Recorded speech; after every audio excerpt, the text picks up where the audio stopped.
எப்பவுமே நம்ம வீட்டில் இட்லி தோசை அப்படின்னாலே அதுக்கு சைட் டிஷ் சட்னி சாம்பார் இந்த மாதிரி தான் ட்ரை பண்ணுவோம். ஆனால் ஒரு முறை உங்கள் வீட்டில் இந்த மாதிரி நல்ல காரசாரமாக காரப்பொடி செய்து பாருங்கள். எல்லாருமே ரொம்பவே விரும்பி கேட்டு வாங்கி சாப்பிடுவாங்க. அந்த அளவுக்கு சுவையாக இருக்கும். அது மட்டும் இல்லைங்க, இதை நீங்கள் கிட்டத்தட்ட 1 மாதம் வரைக்கும் வெளியிலே வச்சு பயன்படுத்தலாம்.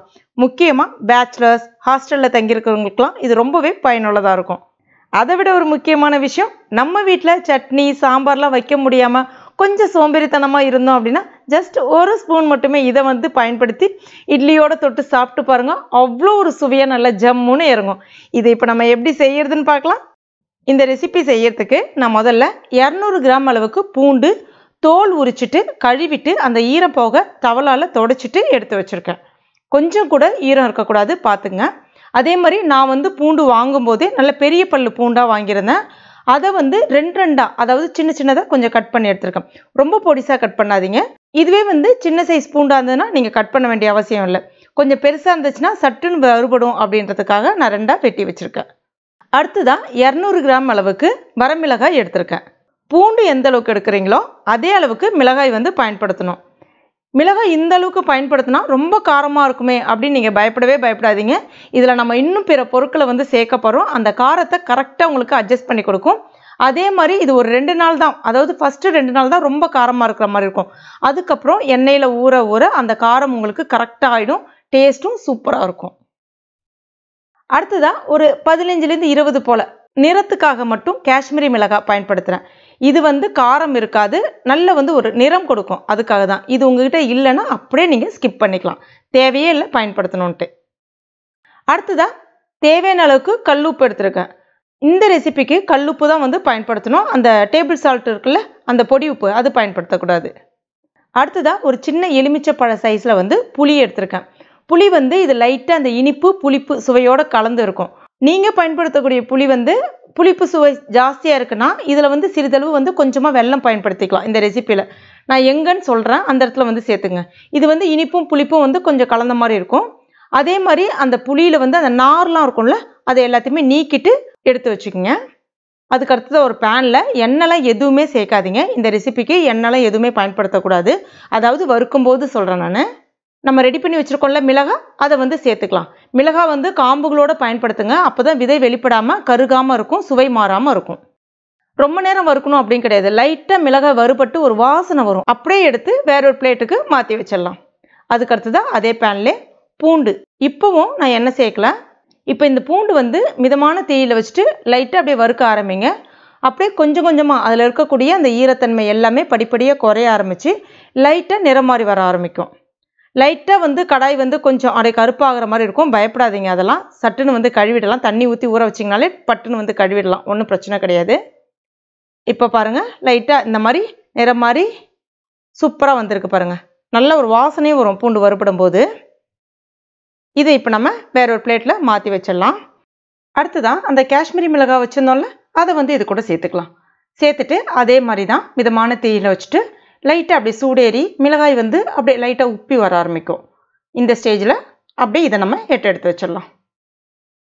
அடுத்ததாக ஒரு பேனில் உப்பு சேர்த்துக்கலாம். சேர்த்துட்டு அதையும் வறுத்துக்கலாம்.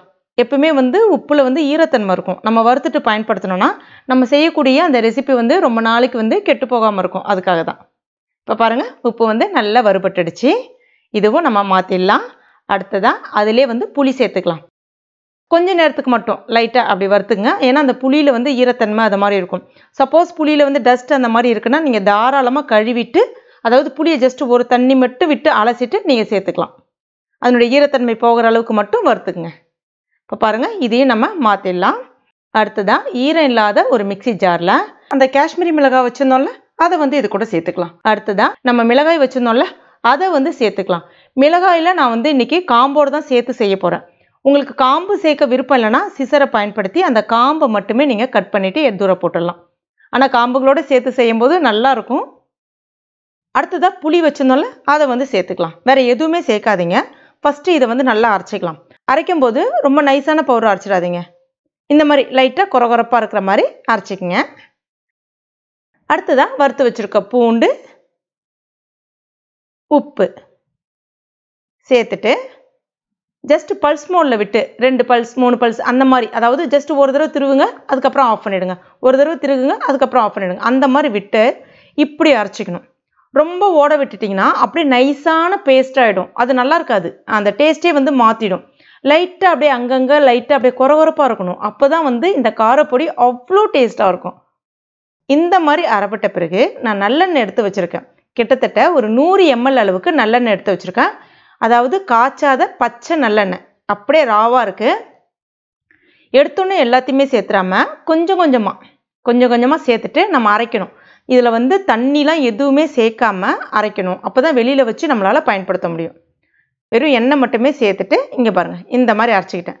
மறுபடியும் கொஞ்சம் எண்ணெய் சேர்த்துக்கிறேன், மறுபடியும் லைட்டாக அரைச்சிக்கிறேன். இந்த பதத்துக்கு வந்த பிறகு பாருங்கள், அந்த டெக்ஸ்சர் பாருங்கள் எவ்வளோ சூப்பராக இருக்குது பாருங்கள். இந்த மாதிரி வரணும். வந்த பிறகு நம்ம வேற ஒரு பவுலில் மாற்றிக்கலாம். நான் வந்து இன்னும் கொஞ்சம் எனக்கு எண்ணெய் பத்தாத மாதிரி இருந்தது. அந்த 100 ml கூடவே மறுபடியும் ஒரு 10லேருந்து ஒரு 20 ml அளவுக்கு இருக்கும், அந்த அளவுக்கு நல்லெண்ணெய் நான் வந்து இதில் சேர்த்துக்கிறேன். சேர்த்துட்டு நல்லா வந்து கலந்து விட்டுக்கலாம். ஏன்னா வந்து எந்த அளவுக்கு நீங்கள் எண்ணெய் அதில் சேர்க்குறீங்களோ அந்த அளவுக்கு ரொம்ப நாள் கெட்டு போகாமலும் இருக்கும். நான் ஏற்கனவே சொன்னேன்ல, இதில் நம்ம இன்னும் பிற பொருட்கள் சேர்க்க போகிறோன்னு சொல்லிட்டு, இந்த மாதிரி அந்த பச்சை நல்லெண்ணெய் இதில் சேர்க்கும் போது பார்த்தீங்கன்னா உங்களுக்கு அந்த காரத்தன்மையை வந்து குறைச்சிரும். அது மட்டும் இல்லாமல் நல்லெண்ணெய் உடம்புக்கு ரொம்ப நல்லது. நீங்கள் எவ்வளோ காரம் சாப்பிட்டாலும் சரி, அந்த காய்ச்சாத அந்த பச்சை நல்லெண்ணெய் பயன்படுத்தும் போது உங்களுக்கு கரெக்டாக அந்த காரத்தை வந்து காம்பன்சேஷன் பண்ணிடும். டேஸ்ட் வைஸ் பார்த்தீங்கன்னா அவ்வளோ சூப்பராக தூக்கி கொடுக்கும், அவ்வளோ அருமையாக இருக்கும். நான் ஏற்கனவே சொன்னேன்ல வெல்லம் சேர்க்கணும்னு சொல்லிட்டு, அதாவது உங்களுடைய புளி வந்து ரொம்ப புளிப்பு அதிகமாக இருக்குன்னா 1 ஸ்பூன் அளவுக்கு இந்த ஸ்டேஜில் வெல்லம் சேர்த்துக்குங்க. வெல்லம் சேர்த்துட்டு அரைச்சிங்கன்னா கரெக்டாக இருக்கும். சில பேருக்கு அந்த இனிப்பு, புளிப்பு, காரம் அந்த சுவை வந்து ரொம்ப பிடிக்கும். இதை வந்து நீங்கள் ஒரு பாட்டிலில் ஸ்டோர் பண்ணிக்கலாம். ஈரம் இல்லாத ஒரு பாட்டிலில் வெளியிலே வச்சு பயன்படுத்தலாம். யாராவது உங்கள் ஃப்ரெண்ட்ஸாக இருக்கட்டும், இல்லைனா வந்து உங்களுடைய உறவினர்களாக இருக்கட்டும், வெளியூர்களில் இருக்காங்க, ஹாஸ்டலில் இருக்காங்க அப்படின்னா இதை நீங்கள் செய்து கொடுக்கலாம். 1 மாதம்னாலும் கெட்டு போகாமல் இருக்கும். வெளியில் இட்லி, தோசை மட்டும் வாங்கிட்டு இதை ஜஸ்ட்டு தொட்டு சாப்பிட்டாலே போதும், அவ்வளோ நல்லாயிருக்கும். கண்டிப்பாக ட்ரை பண்ணி பாருங்கள். நான் வந்து இன்றைக்கி இட்லியோடு உங்களுக்கு தொட்டு காமிக்கிறேன். நல்ல சூடான இட்லியில், நல்ல பொசன்னு இருக்கக்கூடிய இட்லியில் அப்படி தொட்டு சாப்பிட்டிங்கன்னா உள்ள ஜம்முன்னு இறங்கும். டேஸ்ட்டு வந்து வேறு லெவலாக இருக்கும். ஃபஸ்ட்டு 2 நாளைக்கு கொஞ்சம் அதிகமாக காரம் இருக்கிற மாதிரி தான் இருக்கும். 3 நாள் 4 நாள் போகும்போது பார்த்தீங்கன்னா அந்த காரம் வந்து பார்த்தீங்கன்னா கொஞ்சம் குறைய ஆரம்பிச்சிடும். ஏன்னா அந்த எண்ணெயில் ஊற வர உங்களுக்கு குறைய ஆரம்பிச்சிடும். ட்ரை பண்ணி பாருங்கள், ரொம்ப ரொம்ப டேஸ்ட்டாக இருக்கும், வேறு லெவலாக இருக்கும். நீங்கள் அதுக்கப்புறம் சட்னி, சாம்பார் இப்படி தேடவே மாட்டீங்க, இதை மட்டுமே தொட்டு சாப்பிட்ணுன்னு நினைப்பீங்க. தயிர் சாதத்தோடு தொட்டு சாப்பிட்டிங்கன்னா இன்னும் ரொம்பவே சூப்பராக இருக்கும். கண்டிப்பாக ட்ரை பண்ணி பாருங்கள். ட்ரை பண்ணி பார்த்துட்டு மறக்காமல் எனக்கு கமெண்ட் பண்ணுங்கள். இந்த வீடியோ உங்களுக்கு பிடிச்சிருக்கும் நம்புறேன். பிடிச்சிருந்து நான் மறக்காமல் லைக் பண்ணுங்கள். உங்கள் நண்பர்கள் மற்றும் ஃபேமிலி மெம்பர்ஸ்கிட்டையும் மறக்காமல் ஷேர் பண்ணிங்க. மேலும் இது போன்ற டேஸ்டி ரெசிபிகளுக்கு நம்ம டுடே சமையல் இது வரைக்கும் நீங்கள் சப்ஸ்கிரைப் பண்ணலன்னா உடனே சப்ஸ்கிரைப் பண்ணிங்க. கூடவே மறக்காமல் அந்த பெல் நோட்டிஃபிகேஷன் சிம்பிளையும் ப்ரெஸ் பண்ணிங்க. தேங்க்யூ.